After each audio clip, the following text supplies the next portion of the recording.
नमस्कार दोस्तों, आप सभी का स्वागत है हमारे इस आदिसागर यूट्यूब चैनल में। दोस्तों, एसपी मैडम अपनी गाड़ी से कहीं जा रही थी। तभी अचानक से रास्ते में उसे कुछ भीड़ दिखाई देती है और जैसे ही मैडम उतरकर देखने लगती है तो उसे देखता है कि कुछ लोग एक व्यक्ति पर पिटाई लगा रहे हैं। इसके बाद मैडम उन लोगों को इधर उधर करती है और पीटने वाले व्यक्ति को देखते ही बड़ी हैरान हो जाती है, क्योंकि दोस्तों, वह जो पिटने वाला व्यक्ति था वह और कोई नहीं, उसी का तलाकशुदा पति था, जिससे कुछ दिनों पहले उसका तलाक हो गया था। इसके बाद इस कहानी में कुछ ऐसा होता है जिसकी किसी ने कल्पना भी नहीं की होगी। क्या हुआ था इस कहानी में? इससे आगे पूरी कहानी की सच्चाई जानने के लिए वीडियो को अंत तक जरूर देखें। उत्तर प्रदेश के लखनऊ के अंदर एक लड़का रहा करता है जिसका नाम है राकेश। राकेश के पास ढेर सारी जमीन जायदाद है। रुपए पैसों की उसे कोई भी दिक्कत नहीं है और वह शादी के योग्य भी हो गया है। यानी कि जो कुछ उसे पढ़ाई करनी थी वो पढ़ाई लिखाई तो उसने कर ली है और उसके बाद अब उसकी शादी का समय आ गया है, तो उसके माता पिता उसके लिए लड़की ढूंढते हैं और ढूंढते ढूंढते उन्हें एक लड़की मिल भी जाती है। लड़की का नाम होता है नीतू। ऋतु नीतू, जो कि गाजियाबाद की रहने वाली है और पढ़ी लिखी है, उसने ग्रेजुएशन कर ली है और ग्रेजुएशन करने के बाद उसके माता पिता उसके लिए भी शादी के लिए लड़का ढूंढने लगते हैं। तो दोनों के घर वालों को एक दूसरे का रिश्ता पता चल जाता है और उसके बाद दोनों की एक दूसरे से शादी तय कर दी जाती है, क्योंकि नीतू के माता पिता के पास भी ठीक ठाक जमीन जायदाद थी और इधर जो राकेश है उसके पास भी ठीक ठाक जमीन जायदाद है। तो इसके बाद वो लोग दोनों की शादी करा देते हैं और शादी होने के बाद नीतू राकेश के घर में पहुंच जाती है। वहां जाने के बाद अच्छी तरह से राकेश के घर को संभालने लगती है और कोई भी कैसी भी दिक्कत नहीं होती है। नीतू का पति राकेश नीतू से प्यार किया करता है और उसकी हर छोटी मोटी इच्छाओं की पूर्ति किया करता है। इसके बाद एक दिन अचानक से नीतू की एक फ्रेंड, जो कि पढ़ने लिखने में काफी ज्यादा होशियार थी और वो पढ़ लिख कर एक बड़ा अधिकारी बन गई थी, वह उससे मिलने के लिए आती है और जैसे ही वह उससे मिलने के लिए आती है तो उसके ठाठ बाट देखकर नीतू के दिल में भी बड़ा अधिकारी बनने की इच्छा जाग जाती है, क्योंकि उस टाइम पर जब वह दोनों पढ़ा करती थी तो नीतू उस लड़की से ज्यादा होशियार थी, लेकिन आज वो एक बड़ी अधिकारी है और नीतू ऐसे ही घर के चूल्हे चौके में रह गई है। तो इस बात को सोचकर वह सोचने लगती है कि क्यों ना मैं भी पढ़ाई लिखाई करूं और पढ़ाई लिखाई करने के बाद मैं भी आईपीएस ऑफिसर बन जाऊं। इसके बाद जब उसकी सहेली वहां से चली जाती है तो वह अपने पति से इस बारे में बात करती है। कहती है कि देखो, ये मेरी सहेली है और ये पढ़ाई लिखाई में मुझसे कमजोर थी, लेकिन आज एक बड़ी अधिकारी है और मैं ऐसे ही घर के अंदर काम धंधा करती हुई रह गई हूं। इसके बाद उसके पति पूछने लगते हैं कि बताओ, फिर तुम क्या चाहती हो?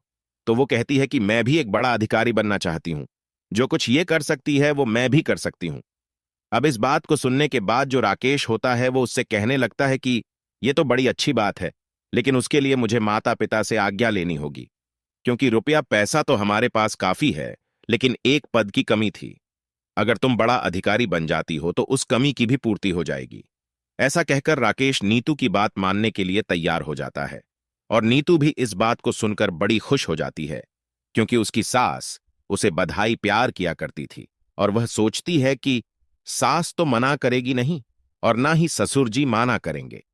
इसके बाद जब राकेश एक शाम को अपने माता पिता से पूछ बैठता है कि मैं नीतू को पढ़ाना चाहता हूं, तो उसकी मां की भौहें चढ़ जाती है। लेकिन जब बेटा बताता है कि मैं भी यही चाहता हूं कि वो पढ़ाई लिखाई करें और पढ़ लिख कर एक बड़ा अधिकारी बने, तो मां को मजबूरन अपने बेटे का कहा मानना पड़ता है, क्योंकि राकेश अपने घर की इकलौती संतान है और वो लोग किसी भी तरह से उसे परेशान नहीं देखना चाहते। इसी वजह से मां भी कह देती है कि कोई बात नहीं बेटा, अगर ऐसी बात है तो ये पढ़ाई लिखाई कर लेगी, घर का काम ही कितना है, उसे मैं अपने आप कर लिया करूंगी। ऐसा कहकर माता पिता ने इस पढ़ाई लिखाई को करने की अनुमति दे दी थी और राकेश नीतू से पढ़ने लिखने के लिए कहने लगता है। इसके बाद जब नीतू कोचिंग के लिए बोलने लगती है तो राकेश उसकी इस बात के लिए भी एग्री हो जाता है और कहता है कि ठीक है, अगर ऐसी बात है तो बताओ, कौन से कोचिंग सेंटर में तुम्हें एडमिशन लेना है और इसके लिए कितना पैसा खर्च आएगा। यह बात देखकर नीतू अपने पति से और भी ज्यादा प्यार करने लगती है, क्योंकि वह किसी भी बात के लिए उसकी के मना नहीं करता है और वो सोचने लगती है कि ऐसा जीवन साथी मिलना बड़ा ही मुश्किल है। इसके बाद जो राकेश होता है, नीतू का एक कोचिंग में एडमिशन करा देता है और उसे पढ़ने लिखने के लिए छोड़ देता है। घर का पूरा काम सास किया करती और नीतू वहां पर रहकर पढ़ाई किया करती। धीरे धीरे समय बीतता है और समय के साथ साथ एक साल व्यतीत हो जाता है। लेकिन इस बार जब नीतू ने एग्जाम दिया था तो पहली बार में ही वो रह गई थी और उसका प्री एग्जाम तक भी क्वालिफाई नहीं हुआ था। अब इस बात को देखने के बाद नीतू थोड़ी सी मायूस होती है और उसके बाद अपने पति से कहने लगती है कि इस बार तो मेरा रह गया है, लेकिन दोबारा से मैं इसको जरूर कर दूंगी और कोई भी कैसी भी दिक्कत नहीं है। अब इस बात को उसका पति तो मान जाता है, यानी कि राकेश तो इस बात के लिए एग्री हो गया था। लेकिन जो नीतू की सास थी वो कहने लगती है कि इस तरह से कैसे होगा, मैं कब तक घर का काम करूंगी। बहू, ये तेरे बस की पढ़ाई लिखाई नहीं है। अगर तू इसमें थोड़ा बहुत भी करती तो भी हम मान लेते, लेकिन ये चीज तुझसे नहीं हो पाएगी। नहीं तो अपनी सास से रिक्वेस्ट करने लगती, कहती कि माँ जी आप चिंता मत करो, इस बार में मैं पक्का कर दूंगी। मैंने खूब सारी मेहनत की है और जब मेरी सहेली कर सकती है तो मैं इस टेस्ट को क्यों नहीं कर सकती। दरअसल नीतू को पढ़ाई छोड़े हुए 2 साल हो गए थे और इन 2 सालों के गैप की वजह से ही उसके साथ ये सब कुछ हो रहा था। इसके बाद जैसे तैसे करके वो अपने ससुराल वालों को मना लेती है और दोबारा से इस टेस्ट की तैयारी करने लगती है। इधर जो पति राकेश होता है वह कहता है कि नीतू ये लास्ट बार है, अगर इस बार में होता है तो ठीक है, उसके बाद फिर तुम घर का काम धंधा ही देख लेना, उसके बाद तुम्हें ये टेस्ट करने की जरूरत नहीं है।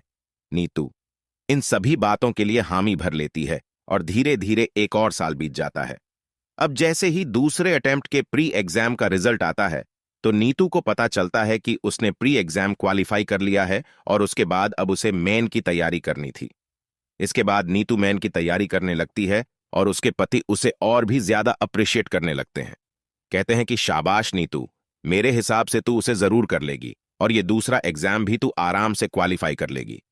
इसके बाद जैसे ही मैच का रिजल्ट आता है तो एकदम से राकेश की उम्मीदों पर पानी फिर जाता है और इधर जो नीतू होती है उसे भी निराशा का सामना करना पड़ता है, क्योंकि इस एग्जाम में नीतू क्वालिफाई नहीं कर पाई थी और उसका सपना उसे टूटता सा दिखाई देता है।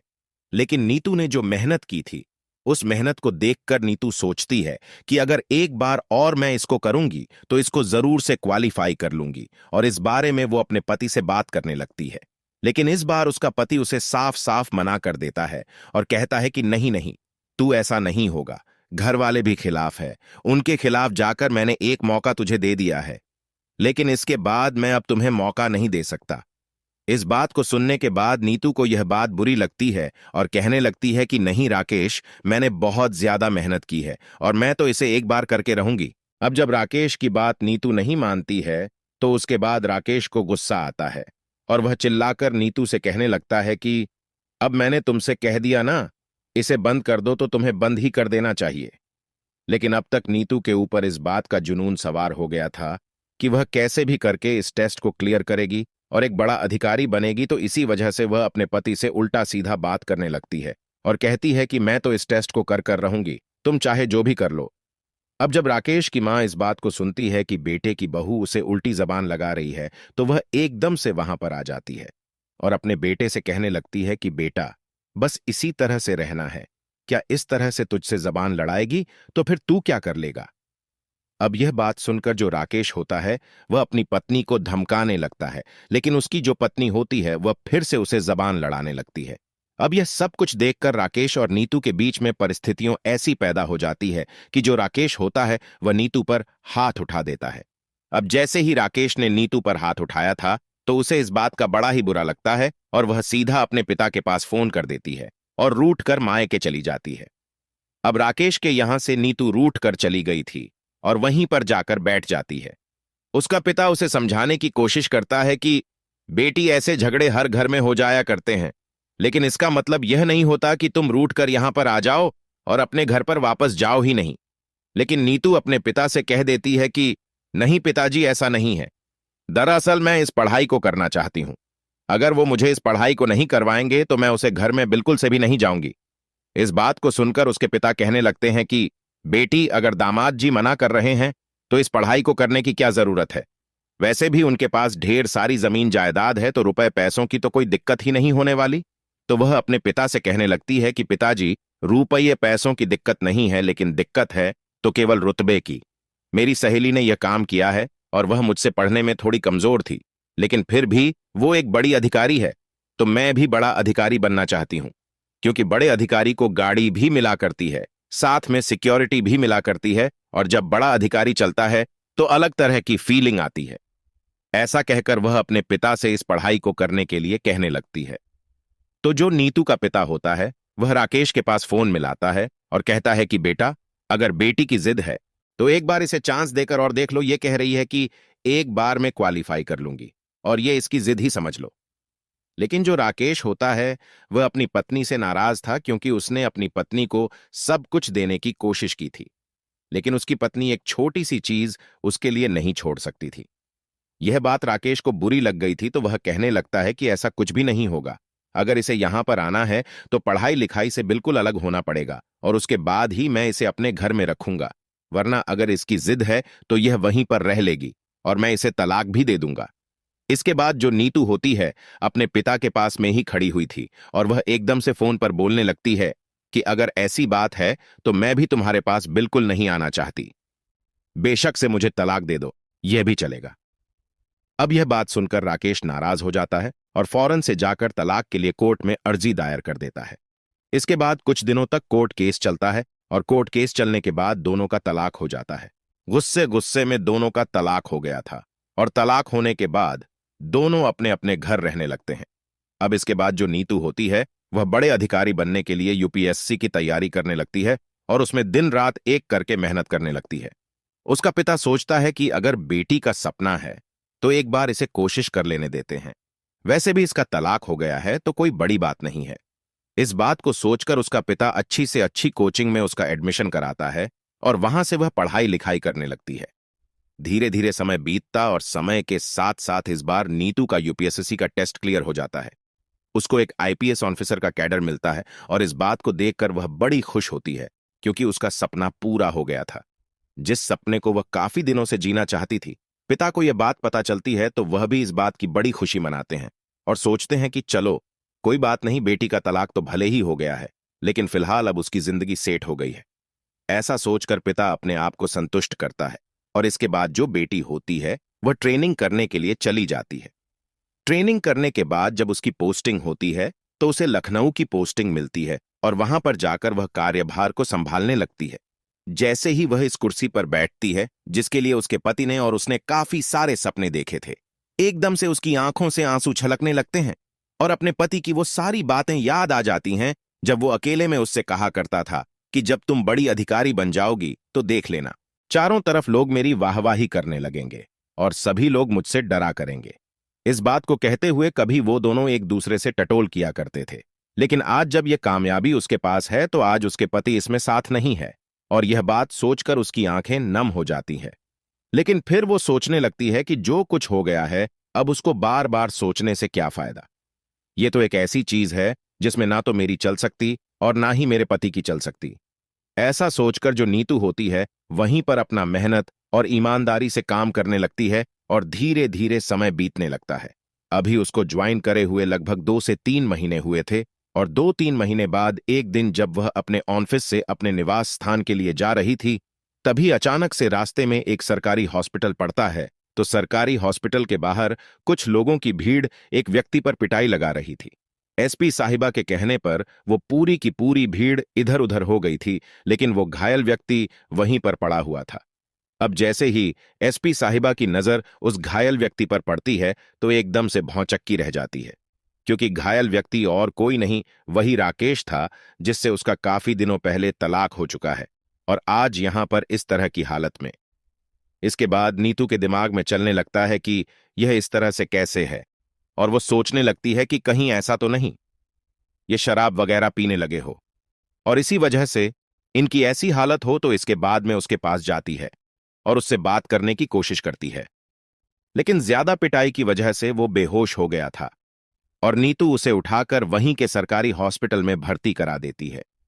जब तक उसका इलाज चलता है नीतू बाहर ही बैठी रहती है और वहीं पर उसका वेट करती रहती है। लगभग 3 घंटे के बाद उसे होश आता है और जैसे ही उसे होश आता है तो डॉक्टर साहब उसे बताते हैं कि उसे होश आ गया है, जिसको आप यहां पर लेकर आई थी। इसके बाद नीतू अंदर जाती है और अंदर जाने के बाद उससे बात करने लगती है। कहती है कि राकेश, तुम्हारी हालत ऐसी कैसे हो गई, आखिर क्या हुआ है तुम्हें, और वो लोग कौन थे और किस वजह से तुम्हें पिटाई लगा रहे थे। अब जब राकेश देखता है कि सामने और कोई नहीं नीतू है और वो भी सरकारी अधिकारी बन चुकी है, क्योंकि फिलहाल नीतू ने अपनी वर्दी पहन रखी थी और जब राकेश नीतू को वर्दी में देखता है तो एकदम से उसकी आंखें छलकने लगती हैं। कहता है कि नीतू, तुम यहां पर क्या कर रही हो? इसके बाद नीतू उसे बताती है कि कुछ लोग तुम्हें वहां पर पीट रहे थे। तभी मैं वहां से गुजर रही थी तो मैंने ही तुम्हें बचाया है, और बचाने के बाद तुम होश में नहीं थे, और इसी वजह से मैंने तुम्हें उठाकर यहां पर भर्ती करा दिया है। लेकिन मैं जानना चाहती हूं कि वो लोग तुम पर पिटाई क्यों लगा रहे थे? क्या तुमने कोई गलत काम किया है? तो इसके बाद राकेश कहने लगता है कि हां, मैंने एक गलत काम किया था और उसी की सजा आज तक भुगत रहा हूं। अब इस बात को सुनकर नीतू थोड़ी सी हैरान होती है और पूछने लगती है कि कौन सा गलत काम किया है। देखो, अगर तुमने गलत काम किया है तो यहां की फिलहाल एसपी मैं ही हूं, और मैं तुमको बिल्कुल भी माफ करने वाली नहीं हूं। इस बात को सुनकर राकेश कहने लगता है कि हां, मुझे पता है कि तुम मुझे माफ नहीं करोगी, क्योंकि वो गलत काम मैंने तुम्हारे साथ ही किया है। अगर मैं उस टाइम पर तुम्हें लेने के लिए दोबारा से आ जाता और तुम्हें एक और मौका दे देता तो आज हम सभी लोग साथ रहते और कोई भी कैसी भी दिक्कत नहीं होती। इस बात को सुनकर नहीं तो थोड़ी सी गहन सोच विचार करने लगती है और सोचने लगती है कि राकेश के माता पिता को तो कुछ नहीं हो गया, जिस वजह से इसको पिटाई लग रही थी, तो पूछने लगती है कि राकेश क्या हुआ है? साफ साफ मुझे बताओ, पहेलियां तो मत ही बुझाओ।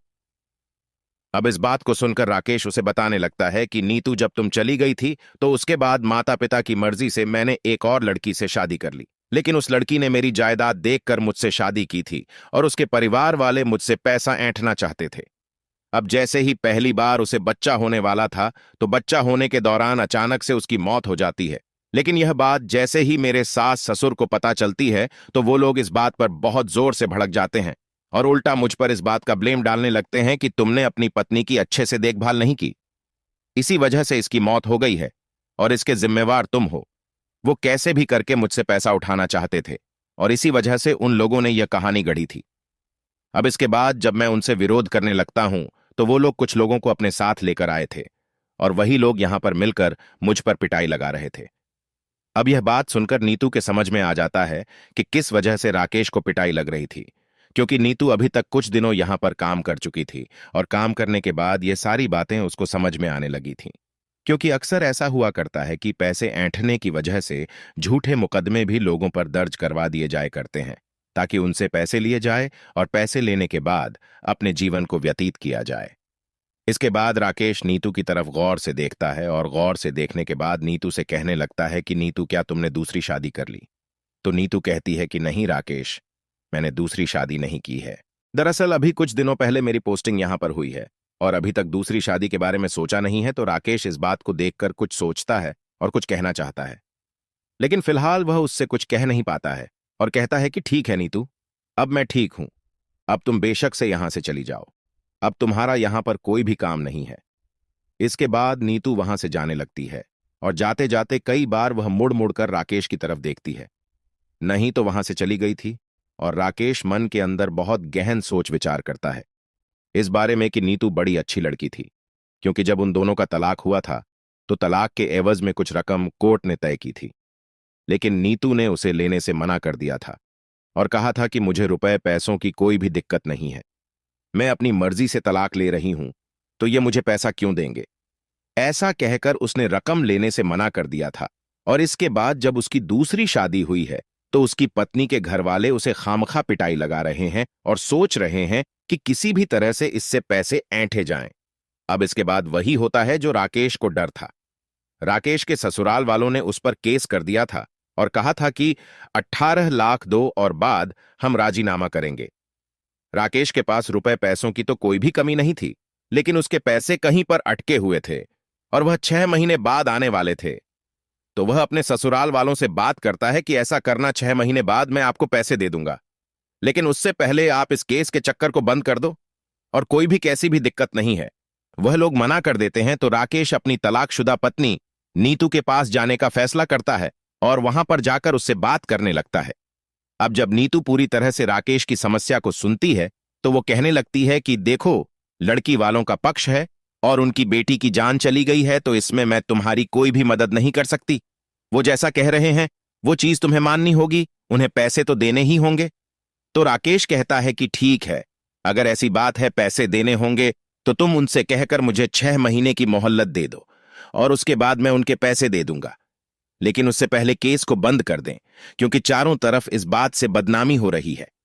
अब इस बात को सुनकर नीतू कहने लगती है कि क्यों तुम्हारे पास पैसे नहीं है, तो राकेश कहने लगता है कि पैसे तो है, लेकिन 6 महीने बाद मेरे पैसे वापस आने हैं। अब इस बात को सुनकर नीतू कुछ सोचने लगती है और सोचकर कह देती है कि ठीक है, अगर ऐसी बात है तो मैं तुम्हें पैसे दे देती हूं और उन पैसों से तुम अपनी जान छुड़ा लेना।